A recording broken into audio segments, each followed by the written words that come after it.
ketika orang jatuh dalam dosa, ada dua suara. Suara pertama adalah suara Roh Kudus yang katakan begini, conviction namanya. Yang difokuskan adalah perbuatannya. Nak, salah nak, jangan nak, jangan nak.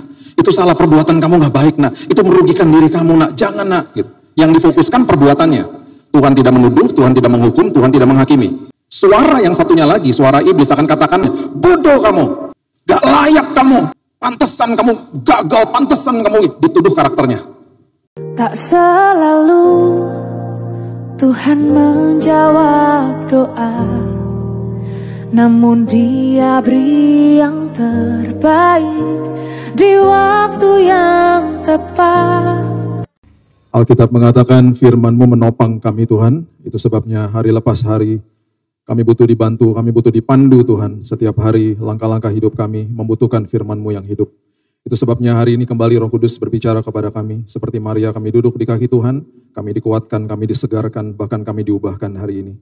Terima kasih Tuhan buat kasih karunia-Mu, terima kasih buat kebaikan-Mu, terima kasih Tuhan buat karya-Mu yang besar buat setiap kami. Terima kasih Bapa yang baik, kami sambut firman kebenaran di dalam nama Yesus kami berdoa, kita sama-sama katakan amin. Silakan duduk. Shalom semuanya. Saya sesuai janji bulan lalu, ini buku saya sudah selesai. Saya cuma bawa satu karena saya nggak bisa bawa banyak-banyak. Saya bawa 3 sebenarnya buat nanti ibadah berikutnya. Dan saya nggak akan bawa pulang ini. Dan saya harus kasih kepada salah satu dari Bapak Ibu. Jadi saya mau tanya hari ini apakah ada yang ulang tahun hari ini? Jangan bohong ya. Sesuai KTP. Kadang-kadang ulang tahun sama KTP nggak sesuai KTP aja deh. Nggak akan dicek juga kok KTP-nya. Ada yang ulang tahun hari ini, ulang tahun persis. Ada? Oh ada yang angkat tangan. Boleh Asyir bantu saya? Boleh berdiri? Satu ya, satu orang ya. Ulang tahun? Ulang tahun, oke. Oh ada yang ulang tahun juga? Oke, yang lebih tua yang mana? Ngalah lah sama yang lebih tua. Usia berapa coba dikasih tahu? 15 tahun. Ibu-ibu kok 51. 41, Bapak 43, nah, buat yang lebih tua ya. Nanti ibadah berikutnya buat yang lebih muda. Oke Pak, loh jangan kabur Pak, sini. Ini Pak, boleh Asyir bantuin? Kasih ke Bapaknya, silakan Pak. Ini Pak. Bapak Ibu, kalau boleh Pak, ini Pak. Itu Bapaknya di sana Pak. Di situ. Oh ya Pak, makasih Pak. Itu Bapaknya di sana. Yang umur 43 Pak, itu tuh. Oke, yang mau dapatkan silahkan klik di sosmed saya, itu ada linknya, udah dimasukin di Shopee. Dan kalau mau langsung dapat biar nggak lama, ada di toko buku Immanuel di Jalan Pregolan, sudah tersedia di sana. Oke, 365 hari renungan harian, dan stoknya udah mau habis, baru diterbitkan awal bulan ini. Dan nanti tahun depan saya sedang membuat video-video. By the way, kalau mau masuk ke YouTube juga setiap kali ada renungan harian yang bentuknya video, di bawahnya ada linknya juga. Semuanya udah dimasukin linknya lah, tinggal gampang untuk dicek di situ. Tahun depan, doakan saja ini sudah 150 video renungan harian yang sudah kita buat. Tahun depan akan ada edisi khusus di mana nanti Bapak Ibu baca renungan hariannya, di bawahnya ada QR code. Jadi tinggal di-scan sambil nonton video sambil baca. Kan ada orang yang orientasinya video, ada orang yang orientasinya baca. Jadi ada dua-duanya akan dibuat nanti tahun depan. Oke. Hari ini kita mau membahas sebuah prinsip yang sangat penting dalam hidup ini, yaitu kembali meneruskan apa yang saya sudah berkali-kali ajarkan. Vertikal kepada Tuhan itu harus selalu menerima. Ya, kita bahas lebih dalam lagi. Vertikal kepada Tuhan itu, hubungan itu harus menerima, horizontalnya baru bisa memberi. Ya, saya refresh sedikit supaya Bapak Ibu, kalau nggak salah beberapa bulan lalu sudah kita bagikan di sini. Vertikal hubungan dengan Tuhan, kalau kita orang yang agamawi, kita akan mulai dari titik memberi. Karena agama memberi. Ya. Di dalam Kristus Yesus yang disebut orang Kristen itu berbeda dengan orang yang beragama Kristen. Orang beragama Kristen belum tentu dia orang Kristen. Orang Kristen artinya pengikut Kristus, orang agama Kristen saja bisa saja dia melakukan semuanya serba ritual. Serba tata ibadah dan lain sebagainya. Jadi titik perjumpaan dengan Tuhan harus selalu dimulai dari titik menerima namanya. Ya kita udah bahas dengan detail, nanti Bapak Ibu bisa buka videonya 3 bulan lalu kalau nggak salah tempat ini.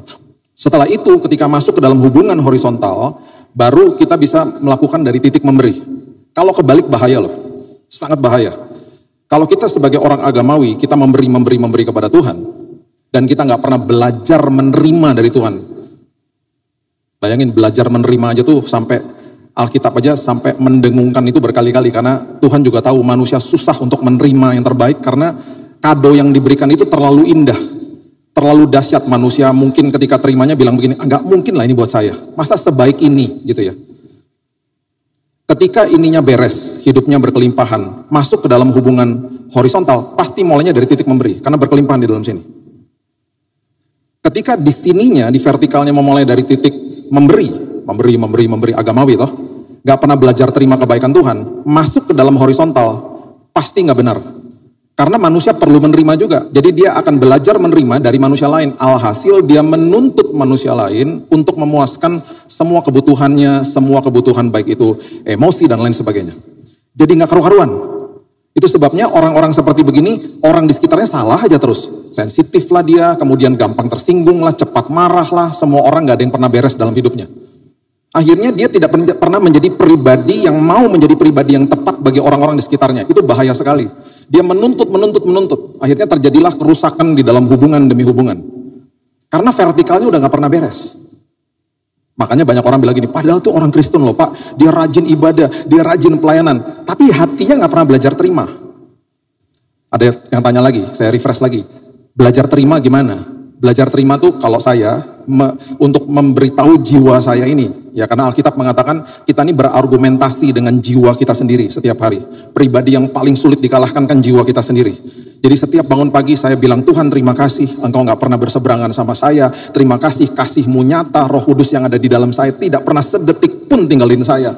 Makasih Tuhan, walaupun kemarin mungkin aku buat salah, Tuhan gak pernah berseberangan, Tuhan tidak pernah menuduh, Tuhan tidak pernah menghakimi, Tuhan gak menghukum, Tuhan gak murka. Karena semuanya selesai di kayu salib, makasih ya Tuhan gitu. Makin ngomong begitu, makin sadar jiwanya, makin menerima kebaikan Tuhan, makin gak mau buat dosa akhirnya, makin hati-hati hidupnya. Gitu loh. Itu arti menerima dari Tuhan. Harus dari titik itu. Makanya dia tegur Marta. Kalau bisa diartikan dalam bahasa sehari-hari, ngapain kamu pelayanan? Itu bagi orang agamawi mengatakan begini, lah kan harus pelayanan. Harus memberikan yang terbaik kepada Tuhan.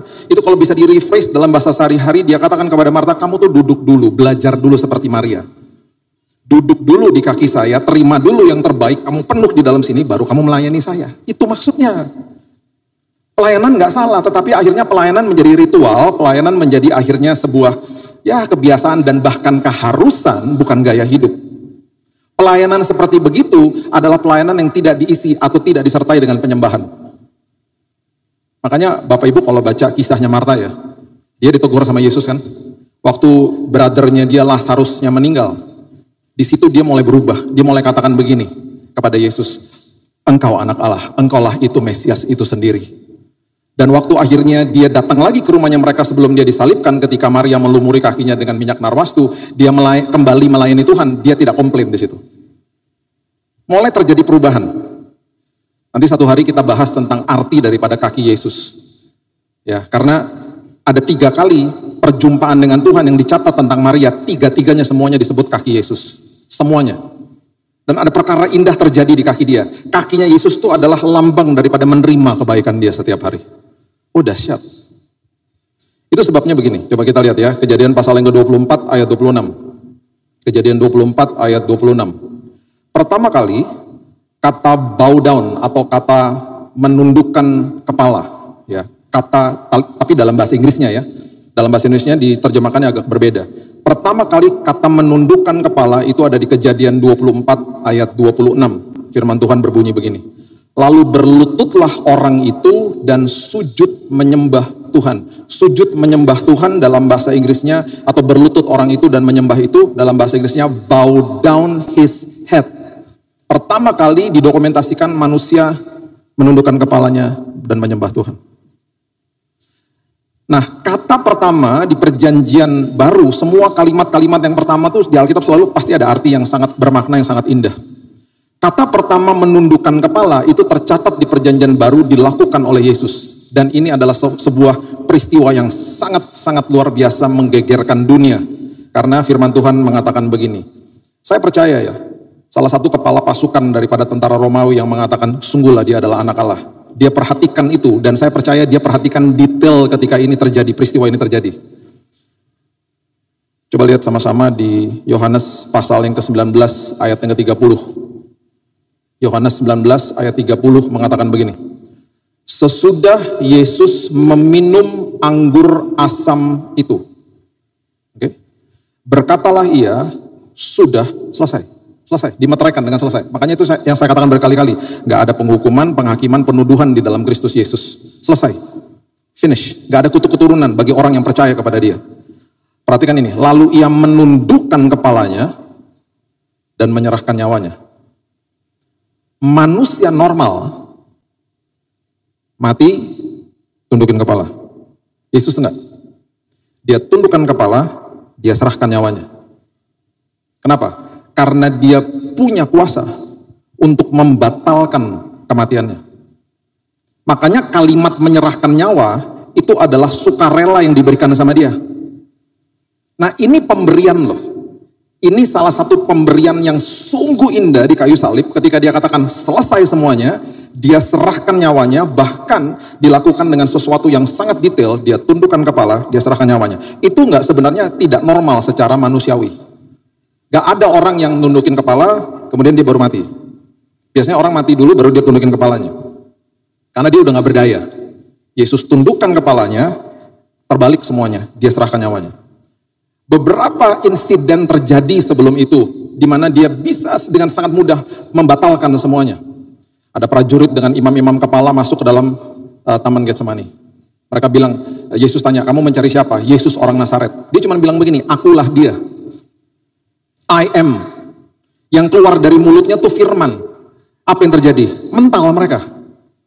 Karena dengan firman yang sama yang keluar dari mulut Tuhan, firman itu yang membentuk dan menciptakan bumi ini dari kata barah, sesuatu yang tidak ada menjadi ada. Sesuatu yang tidak ada menjadi ada. Dia menggunakan bahan baku debu dan tanah untuk menciptakan Bapak, Ibu, dan saya. Sesuatu yang tidak ada jadi ada keluar dari firmannya. Makanya Alkitab mengatakan firman itu menopang hidup manusia. Siapa yang menopang matahari bisa jutaan tahun ada di situ terus diem aja di situ, nggak ada talinya, nggak ada yang megangin. Firman lah. Bumi ini berputar di angkasa, nggak ada yang megangin, nggak kelihatan yang megangin siapa. Firman yang menopang, apalagi hidup kita.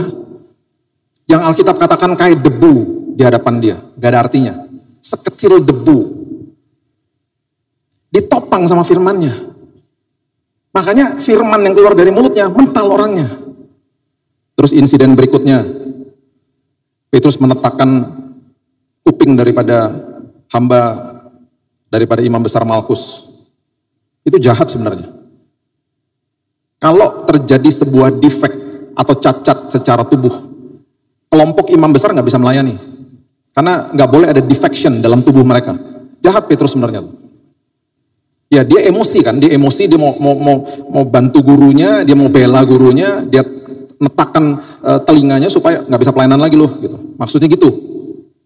Dipungut sama Yesus, dipasang lagi, terus dia bilang begini, nggak perlu gini-ginian. Dengan kata lain, kasih mengalahkan segalanya. Nggak usah, biarkan saya yang membela hidupmu kalau hidupmu diusik. Maksudnya gitu, tenang aja. Bahkan dia mau dalamin lagi, dia katakan begini, saya bisa kirim a legions of angel. Itu berarti 74.000 malaikat untuk turun dan membatalkan ini semuanya. Gak perlu 74.000, satu malaikat kerub yang turun dari sorga membantai 185.000 tentara Asyur di depan tembok Yerusalem ketika Raja Hizkia sedang memerintah. Itu hanya satu malaikatnya. Dia punya kuasa seperti itu yang menggambarkan kuasa dia bisa membatalkan semuanya. Pontius Pilatus bilang apa? Saya punya kuasa. Yesus bilang, oh no. Kamu gak punya kuasa. Unless it is given by my kingdom. Kalau kerajaan saya yang kasih, kamu punya kuasa. Kalau tidak, kamu gak punya kuasa. Hari ini Bapak, Ibu, dan saya diberikan kuasa dan otoritas atas hidup ini. Oleh kerajaan sorga. Itu Tuhan seperti itu yang bicara. Tuhan seperti itu yang menundukkan kepala baru menyerahkan nyawanya. Itu artinya. Itu pemberian. Selesai, dia tundukkan kepala, dia kasih hidupnya. Itu sebabnya hari ini kita membahas tentang sebuah kalimat yang sangat penting. Tinggal di dalam kasihku. Stay in my love. Aku udah kasih, kamu sudah terima saya, bukan dengan usaha dan upaya kamu, dengan imanmu saja, kamu terima saya. Saya berikan yang namanya proses justification, saya benarkan hidup kamu, posisi kamu benar di depan saya. Hari ini jiwa kamu sekolah kehidupan, supaya kamu terus dipoles, kamu terus menjadi serupa seperti saya, untuk menanti proses yang terakhir, namanya proses dimuliakan ketika tubuhmu nanti diganti dengan tubuh yang mulia. Semua ini dia berikan secara cuma-cuma. Kepada siapa? Saudara dan saya. Kemudian firman Tuhan dengan jelas, Yohanes salah satu murid yang betul-betul mengerti tentang kasih Tuhan dan terus menggambarkan dirinya adalah murid yang dikasihinya. Dia sendiri yang mengatakan, stay in his love. Makanya Injilnya Yohanes berbeda dengan Injil-Injil yang lain. Syarat dengan pewahyuan yang sungguh hebat. Nah, kalimat tinggal di dalam kasihnya itu adalah perikop pokok anggur, Yohanes 15. Coba kita baca ya sama-sama. Yohanes 15 dimulai dari ayat yang pertama, firman Tuhan katakan begini. Yohanes 15 ayat yang pertama mengatakan begini. Akulah pokok anggur yang benar dan Bapakkulah pengusahanya. Ayat yang kedua. Setiap ranting padaku yang tidak berbuah. Oke, jadi waktu kita terima Yesus sebagai juru selamat, we are being planted, kita ditanam sama dia di dalam kasihnya. Itu sebabnya dia bilang, nanti kita baca, tinggal di dalam kasihku, jangan kemana-mana udah. Dan kita melekat kepada pokok anggur, kita rantingnya gitu ya. Makanya waktu saya sakit saya bilang, Tuhan pokok anggur gak punya kanker. Itu sebabnya rantingnya gak punya kanker. Karena nutrisi mengalir ke rantingnya dalam nama Yesus. Karena saya rantingnya Tuhan. Nah seringkali ayat yang kedua ini kalau dibaca tidak benar, kita akhirnya mulai rasa tertuduh. Katakan begini, setiap ranting padaku yang tidak berbuah. Kenapa? Karena buah itu yang paling penting rupanya diucapkan pertama kali. Karena harusnya kemuliaan Tuhan dipertontonkan lewat kehidupan manusia, yaitu buah kehidupan kita, buah rohnya kita. Itu yang dimaksudkan dengan itu. Itu yang dimaksudkan, kamu terima kasihku, kamu tinggal di dalam kasihku, supaya kamu berbuah hidupnya nak. Kalau vertikalnya benar, kamu menerima, nanti horizontalnya kamu akan berbuah. Kamu akan mulai dari titik memberi kepada orang-orang di sekitarmu. Walaupun mereka berbuat salah kepadamu, Alkitab atau firman yang mengatakan saling mengasihi sama seperti aku telah mengasihimu, terjadi. Soalnya di dalam pikirannya manusia, saling mengasihi sama seperti orang itu mengasihi saya dong. Kan itu nilainya dunia. Nilai firman Tuhan gak begitu. Firman Tuhan bilang, aku telah mengasihimu, terima kasihku, sekarang kamu jadi kado buat orang lain. Itu maksudnya. Jadi kemudian dia bilang begini, setiap ranting padaku yang tidak berbuah. Karena buah itu selalu dinikmati sama orang lain. Dipotongnya. Dan setiap ranting yang berbuah dibersihkan supaya ia lebih banyak berbuah. Perhatikan kata dipotong. Kata dipotong, bahasa aslinya dalam Yunani. Bahasa Yunani itu sangat detail. Kalau saya sedang belajar Hebrew dengan Yunani. Bahasa Hebrew itu poetik, indah bahasanya. Yunani straight to the point dan sangat detail. Detail sekali, karena scholars, orang-orang Greek. Kata dipotong itu artinya aero. Aero itu artinya ketika ada sisi kehidupan kita yang tidak baik, diangkat sama Tuhan. Kepribadian kita tuh diangkat sama Tuhan, diginin. Nah, hati-hati nak, ini gak baik loh nak. Bukan letterlock dipotong, dibuang, terus buang, pergi sana kamu. Enggak. Artinya aero. Nak, aku bersihkan ya nak, aku bersihkan. Diangkat dulu sama dia. Kenapa? Anak. Anak, ahli waris, orang yang punya hak penuh atas janji Tuhan.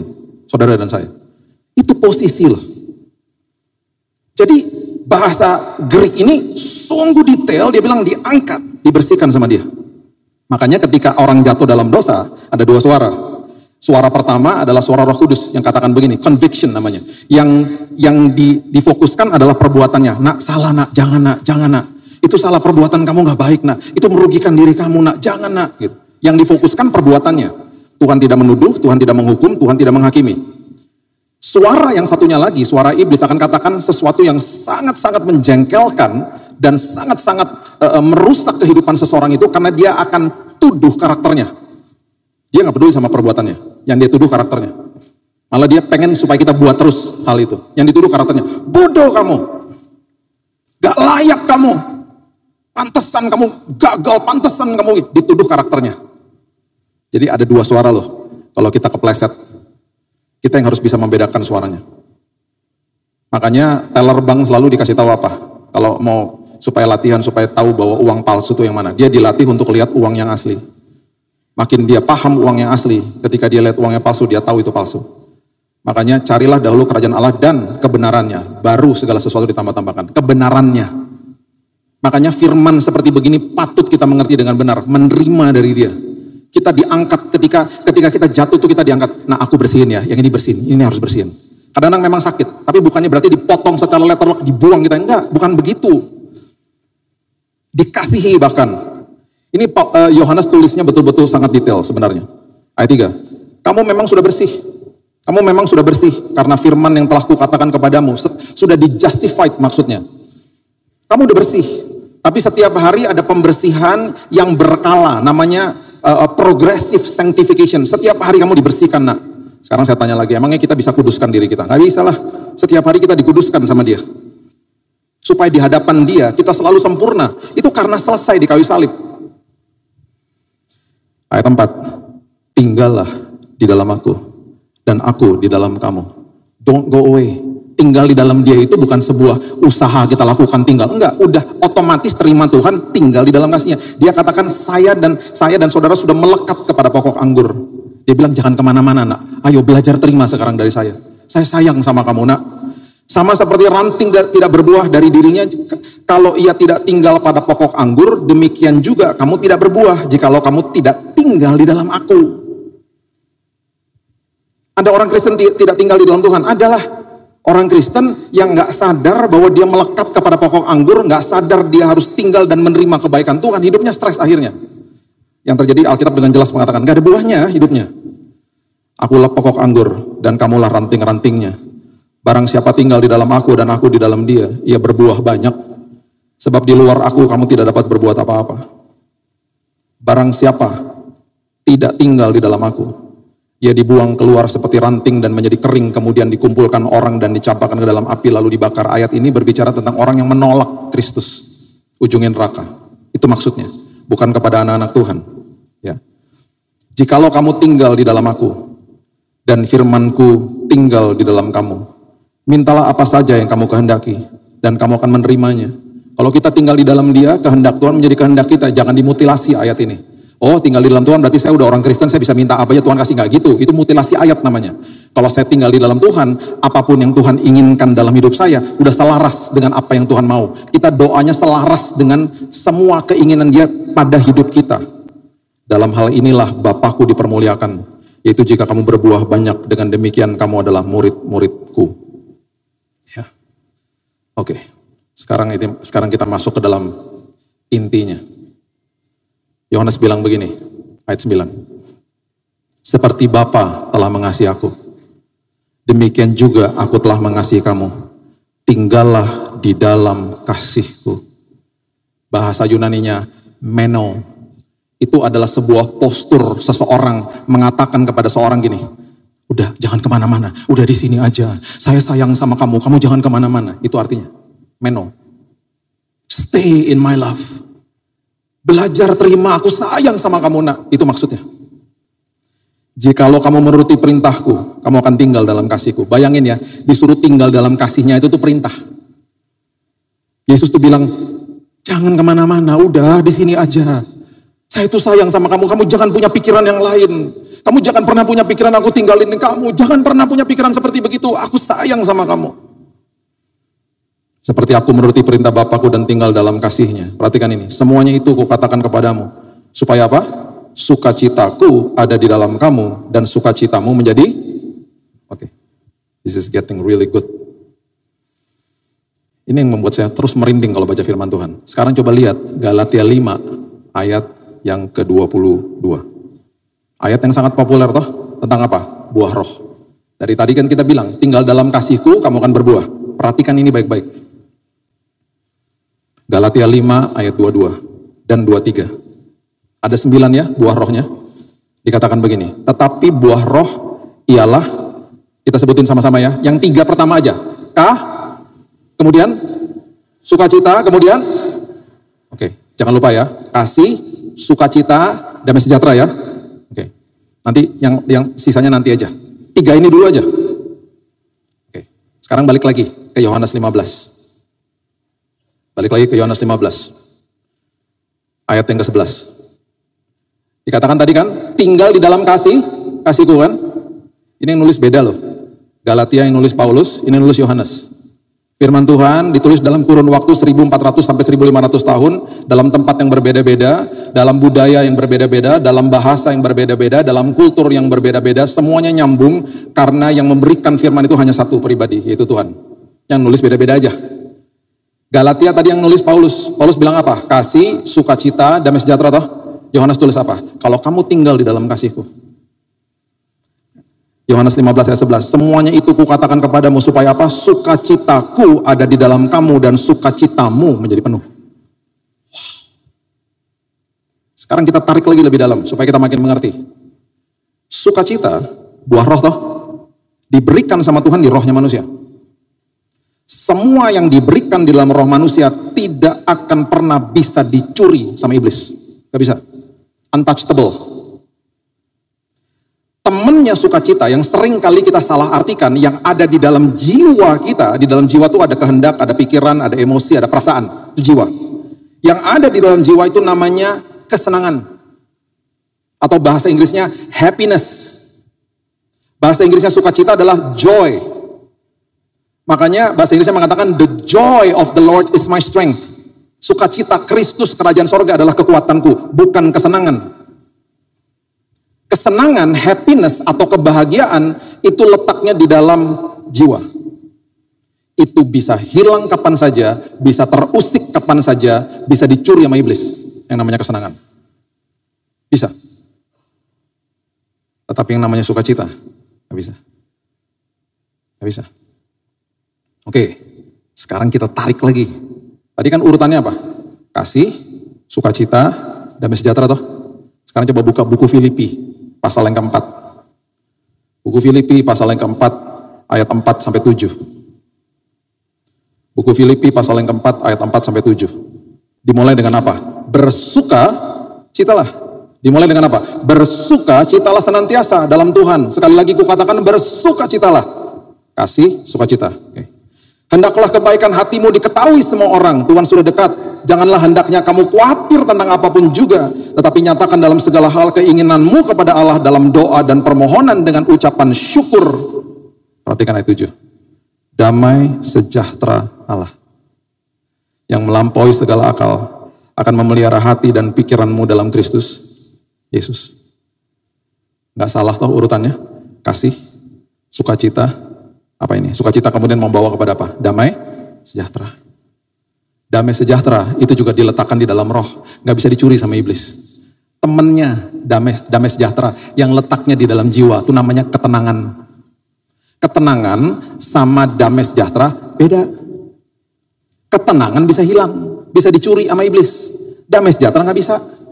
Karena itu buah. Makanya firman Tuhan bilang apa? Stay in my love. Tinggal di dalam kasihku. Supaya ketika nanti ada masalah, ada badai dalam hidupmu, engkau tetap ada sukacita. Engkau tetap ada damai. Walaupun ketika ada badai, kesenangan sama ketenangan hilang. Saya di rumah sakit, waktu saya dirawat karena kanker. Senang? Ya enggak lah. Mana ada orang senang masuk rumah sakit? Pak, besok Bapak udah dirawat, masuk rumah sakit, dan Bapak akan mulai kemo. Yes, itu yang saya nanti-nantikan. Gak ada orang masuk rumah sakit terus happy, terus posting-posting. Guys, aku di rumah sakit ya, asik banget deh gitu. Gak ada. Gak ada orang masuk rumah sakit senang. Gak ada orang masuk rumah sakit justru yang seperti saya ini yang tenang bahkan. Saya di lantai 8 itu lantai kemo tiap hari orang mati. Tenang, gak mungkin lah tenang. Senang tidak, tenang tidak. Sekali lagi, buah itu dinikmati sama orang lain toh. Teman-teman datang. Nangis pasti lihat saya. Aduh Bil, badan kamu habis tinggal 60 kilo udah kayak tengkorak. Nangis. Terus duduk, ngobrol. Pas udah mau pulang, nangisnya berubah, nangis terharu. Kok bisa sih kamu tenang? Kok bisa sih kamu punya pengharapan? Kok bisa sih kamu optimis? Kok bisa sih kamu punya damai? Kok bisa sih kamu tetap sukacita? Karena damai dan sukacita itu tidak bisa dicuri sama iblis. Damai dan sukacita melengkapi kehidupan orang-orang percaya yang menikmati orang lain. Kok bisa ya? Kok bisa ya? Itu yang Tuhan mau. Dan itu yang Yohanes katakan kepada kita, stay in my love. Tinggal dalam kasihku, sadar setiap hari itu aku sayang sama kamu nak. Walaupun seolah-olah terkadang kamu merasa bahwa aku nggak dengar doa kamu, aku dengar, aku tahu pergumulanmu. Tapi aku juga lagi tunggu waktunya untuk memanifestasikan apa semuanya itu. 2 Korintus 9 ayat 10.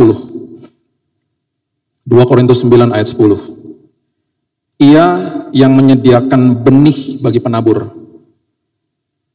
dan roti untuk dimakan. Ini dalam ayat ini. Ia juga atau Tuhan juga yang menyediakan benih bagi kamu, melipat gandakan dan menumbuhkan buah-buah kebenaranmu. Yang tumbuhin buahnya Tuhan, bukan kita.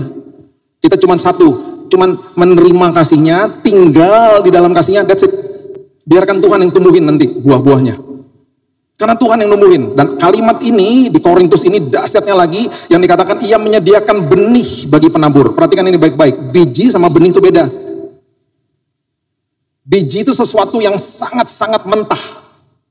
Makanya Tuhan bilang gini, kamu cuma datang kepada saya bawa biji itu. Iman sebesar biji sesawi. Kamu datang, hidupmu tuh seperti bijinya gitu loh, datang kepada dia. Waktu diserahkan kepada dia, benih itu adalah biji yang sudah dikondisikan. Itu artinya. Jadi Tuhan terima bijinya. Tuhan, aku datang Tuhan dengan keterbatasanku. Aku datang Tuhan, aku banyak dosanya Tuhan. Aku datang, ku terima Engkau sebagai juru selamat. Itu bijinya. Makanya dikatakan iman sebesar biji sesawi. Diambil sama dia. Dikondisikan jadi benih toh. Terus dia bilang gini, aku tanam ya nak, di dalam hidupku. Sekarang kamu tinggal di dalam aku. Nanti kamu tunggu aja, kamu tinggal. Kamu lagi masalah, kamu ngucap syukur aja. Kamu lagi ngelewatin badai, kamu ngucap syukur aja nak. Kamu ingat aku sayang sama kamu nak. Kamu perkatakan kata-kata berkat atas dirimu, tinggal di dalam aku nak. Jangan kemana-mana. Pas nanti waktunya, tiba-tiba buahnya keluar. Makanya damai yang aku berikan bukan seperti yang dunia berikan toh. Firman Tuhan bilang, makanya ketika ada badai, ketemu sama orang dunia, kok bisa ya? Kok beda ya? Dia menikmati buahnya. Coba baca Mazmur pasalnya yang pertama, ayat yang ketiga. Mazmur pertama ayat yang ketiga. Ayat yang sangat populer. Ia seperti pohon yang ditanam di tepi aliran air, yang menghasilkan buahnya pada musimnya. Daunnya tidak akan layu. Apa saja yang diperbuatnya berhasil. Saudara dan saya kalau tinggal di dalam kasihnya, kita adalah pohon yang ditanam di tepi aliran air. Tinggal di tepi aliran air itu maksudnya air kehidupan. Akarnya dapat makanan dari situ. Di luarnya bisa badai, akarnya dapat makanan dalamnya. Bertumbuhnya benar. Petrus bilang apa? Bertumbuhlah di dalam kasih karunia supaya kamu tidak tersesat dan tidak kehilangan pegangan. Bertumbuhnya bukan di tempat yang lain. Bertumbuhnya di tempat yang benar, yang seperti yang Yohanes ajarkan hari ini. Tinggal di dalam kasihku, bertumbuhlah di dalam sebuah tanah yang penuh dengan kasih karunia. Airku, air kehidupan akan mengalir dan memberikan makanan yang nutrisi yang sehat kepada hidupmu. Dan kemudian dikatakan apa? Menghasilkan buahnya pada musimnya. Saya butuh damai sejahtera. Saya butuh sukacita ketika saya sedang sakit. Saudara dan saya butuh buah itu ketika musim berganti. Ini ketika ditelusuri makin dalam makin indah akhirnya. Terus dikatakan apa lagi? Dikatakan begini, daunnya nggak akan layu. Daun itu melambangkan sebuah kemuliaan atau sebuah sesuatu yang indah lah. Kalau pohon kan kalau nggak ada daunnya kan jelek. Sama seperti manusia kalau nggak ada rambutnya kan aneh gitu ya. Kok ketawa sih? Ya pohon gitulah. Makanya pohonnya suka dibilang botak tuh pohonnya gitu kan. Karena harus ada daunnya. Makanya waktu Yesus datang ke pohon ara, perhatikan itu. Daunnya rindang toh. Gak ada buahnya toh, dikutuk loh. Itu kenapa? Karena itu lambang kemunafikan. Karena pohon ara, Bapak Ibu, berbuah dulu baru berdaun. Saya ulang ya, pohon ara itu berbuah dulu baru berdaun. Makanya waktu Yesus lihat itu, harusnya kalau udah rindang harus ada buahnya dong.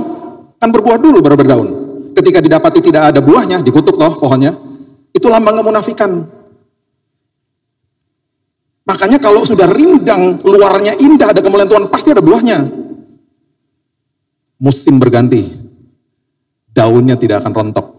Bapak Ibu kalau pernah ke negara 4 musim, pasti ketika masuk ke dalam yang namanya musim gugur, itu kan rontok daun-daunnya. Kenapa? Karena nutrisi daripada pohonnya di stop. Karena pohonnya perlu survive di musim dingin. Jadi nutrisinya di stop Bapak Ibu, makanya timbul namanya musim gugur toh. Daunnya rontok semuanya karena nggak ada nutrisinya. Jelek kalau lagi musim fall, udah pohonnya botak, terus kemudian jalanan penuh dengan daun-daunan, licin. Itu kota-kota itu mengeluarkan uang banyak tuh bersihin tuh daun-daunan. Musim fall season namanya. Kemudian masuk musim dingin toh, pohonnya bertahan karena dia butuh nutrisi, dia nggak salurkan kepada daun-daunnya. Dia butuh buat dirinya sendiri.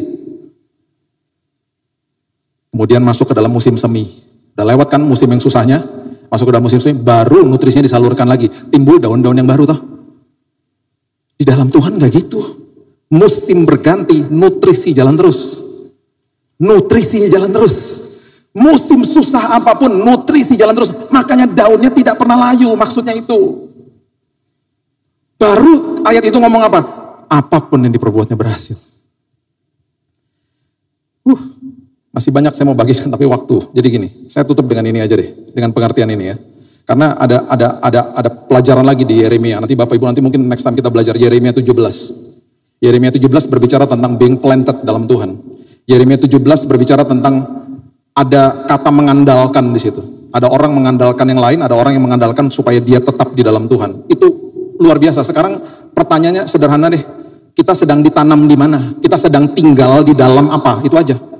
Kalau kita tinggal di dalam sebuah kebohongan iblis, kita akan terus di situ, nggak akan ada buahnya. Kalau kita tinggal di dalam kasihnya, being planted, ditanam di dalam dia, beres kita. Jangan cabut dirimu. Kalau ada masalah, jangan cabut, jangan ambil keputusan sendiri. Biarin aja di situ, Tuhan, I'm being planted. Orang yang sedang ditanam tuh nggak enak, Bapak Ibu, 11-12 sama bangkai. Karena posisinya sama di bawah tanah. Iblis datang kepada kita, dibohongin kita, nggak akan ada harapan kamu. Bangkai nggak akan bertunas. Pribadi yang ditanam di dalam kebenaran firman akan bertunas. Dan dia akan menimbulkan pohon yang luar biasa, menghasilkan buah yang dinikmati sama orang lain. Itu firman Tuhan. Dan itu sebabnya saya berikan pengertian ini. Semua kita, ya, semua manusia, itu diberikan gambar dan rupanya Tuhan sebenarnya kan. Jadi semua manusia diberikan sama Tuhan itu kehebatan masing-masing, zona-zona kekuatan masing-masing. Semua kita. Nah, dengan kehebatan itu, jadi ada orang yang bidangnya bisa lawyer, ada dia jago teknik, ini bagian art, ya kan? Ada orang yang jagonya di bagian kedokteran, itu semuanya kan pemberian Tuhan, karunia-karunia Tuhan. Dan kalau orang lihat itu harusnya kita paham, wow, itu kemuliaan Tuhan loh, sedang dipertontonkan, karena yang kasih itu Tuhan. Gak usah jauh-jauh deh, Bapak Ibu di dalam ruangan ini aja, lihat LED sebesar ini, lihat bangku atau duduk di bangku yang sedang kita duduki hari ini, itu kan ada yang buat. Ada orang-orang yang buat. Orang-orang seperti ini kan punya zona kekuatan masing-masing yang Tuhan berikan kepada dia. Ilmu yang ada di dalam manusia itu kan Tuhan yang kasih. Nah, tetapi kemuliaan Tuhan itu agak saru ketika kita melihat kehebatan orang demi orang. Karena orang yang tidak percaya pun kepada Tuhan, banyak yang hebat kok. Karena Tuhan adil, semuanya dikasih sama rata. Satu-satunya momen di mana dunia bisa melihat kemuliaan Tuhan, alias melihat buahnya, itu adalah ketika orang Kristen menghadapi masalah. Di situ kelihatan bedanya. Ada 2 rumah toh di Matius 7, yang satu didirikan di atas batu, satu didirikan di atas pasir. Kalau kelihatan dua-duanya, Bapak Ibu, dua-duanya nggak kelihatan fondasinya, karena dua-duanya rumah. Waktu badai dan angin ribut menyerang, yang satu hancur, berantakan dan rusak, besar kerusakannya Alkitab katakan, yang satu kokoh. Langsung dunia lihat, wow, itu fondasinya luar biasa. Dunia langsung tahu, wow, dia ditanam, dia tinggal di dalam kasihnya. Beda dia. Dia nggak rontok, kemuliaan Tuhan dipertontonkan. Kemarin tanggal 27 Juni di daerah Sukabumi, tepatnya jam 1.15. Ada anak-anak Tuhan yang lagi retreat. Bapak Ibu tahu beritanya pasti, udah viral kemana-mana. Mereka didatengin kelompok orang yang tidak mau toleransi. Rumah itu dirusak. Bahkan menurut berita mengatakan bahwa hampir semua jendela dalam ruangan itu hancur. Ya, ada 2 unit gazebo, ini saya baca beritanya ya. Di pekarangan rumah, kamar mandi, bagian belakang, pintu gerbang rumah, semuanya dihancurkan. Bahkan ada motor yang dibuang sampai ke kali, ke sungai. mobilnya digores sampai rusak. Kita udah lihat sendiri salib sampai dilempar ke bawah dan lain sebagainya. Dan Alkitab sudah mengatakan di Matius 24, di akhir zaman aniaya akan terus terjadi. Ini saran saya. Kan banyak orang doain supaya Indonesia tidak ada aniaya atau dunia tidak stop aniaya bagi orang Kristen. Saya cuma mau katakan begini, Alkitab sudah mendefinisikan, Alkitab sudah menubuatkan bahwa akhir zaman akan makin banyak aniaya. Kita doanya begini, betul kita tetap doain untuk kedamaian, kita doanya juga begini, Tuhan selagi ada aniaya, biarkan kami kuat dan justru kemuliaan Tuhan dipertontonkan kepada dunia. Saya nangis kemarin setelah mengikuti beritanya toh. Kemudian Gubernur Jawa Barat memberikan hibahan uang 100 juta untuk memperbaiki fasilitas yang dirusak. Sama pemiliknya diberikan kepada rumah ibadat yang ada di sekitarnya, kepada orang-orang yang tadinya menganiaya dia, dikembalikan kepada mereka. Bagi saya, orang ini adalah orang yang tinggal di dalam kasih Tuhan. Ketika dia diperlakukan tidak baik, dia mengasihi orang itu sama seperti Kristus mengasihi dia. Itu namanya kemuliaan Tuhan. Bagi saya, dan saya percaya, dengan peristiwa itu, ketika ada badai, orang langsung bisa lihat, wah, itu fondasinya kuat. Buahnya luar biasa. Buahnya dahsyat. Saya tutup dengan ini ya. Galatia 5, coba balik lagi ya. Galatia 5, ayatnya yang ke-22 dan 23 tadi ya. Coba lihat ini. Ini bukti daripada kalau kita tinggal dalam kasih Tuhan. Galatia 5 ayat 22 sampai 23. Tetapi buah roh ialah apa tadi? Kasih. Kalau kita tinggal dalam kasihnya, kita akan dapat sukacita dan damai. Nah, sekarang sisanya ya, ada 6 sisanya. Ini semuanya apa yang patut kita lakukan loh dalam hidup ini. Ini horizontal nih. Ini horizontalnya nih. Coba lihat ini. Kesabaran, kemurahan, kebaikan, kesetiaan, kelemah lembutan, penguasaan diri. Itu yang terjadi kemarin di Sukabumi. Dia dianiaya, horizontalnya yang terjadi adalah dia sabar, dia murah hati, dia baik, dia tetap setia, lemah lembut, penguasaan diri. Bahkan uangnya disalurkan kembali. Disitulah kemuliaan Tuhan dipertontonkan. Dan saya percaya banyak orang ketika melihat kejadian kemarin, terima Yesus sebagai juru selamat. Ada amin? Terima Yesus sebagai juru selamat. Itu sebabnya tenang aja, tinggal di dalam kasih-Nya. Dan kita akan mengambil keputusan dengan benar hari lepas hari. Berikan tepuk tangan kita untuk Tuhan kita. Bapak yang baik, terima kasih buat hari ini. Kami mengucap syukur buat firman-Mu. Firman-Mu dahsyat Tuhan. Kasih-Mu dahsyat. Kasih mengalahkan segala-galanya. Kami baru melihat, kami baru dipertontonkan dengan sebuah insiden yang terjadi. Di mana anak-anak Tuhan mempertonton dengan kasih Yesus. Kami bangga menjadi anak-Mu Tuhan. Kami bangga menjadi warga kerajaan sorga. Yang mengerti dan hidup di dalam kasih-Mu. Terima kasih ya Tuhan, hari ini kami sadar dan kami mengerti apa itu artinya daripada buah roh. Arti daripada tinggal di dalam kasih-Mu. Dan itu sebabnya meteraikan firman ini. Supaya kehidupan kami terus berbuah menjadi berkat dan dampak bagi orang lain. Hanya di dalam nama Tuhan Yesus kami berdoa dan mengucap syukur. Kita sama-sama katakan, amin. Tuhan berkati. Tak selalu Tuhan menjawab doa, namun Dia beri yang terbaik di waktu yang tepat.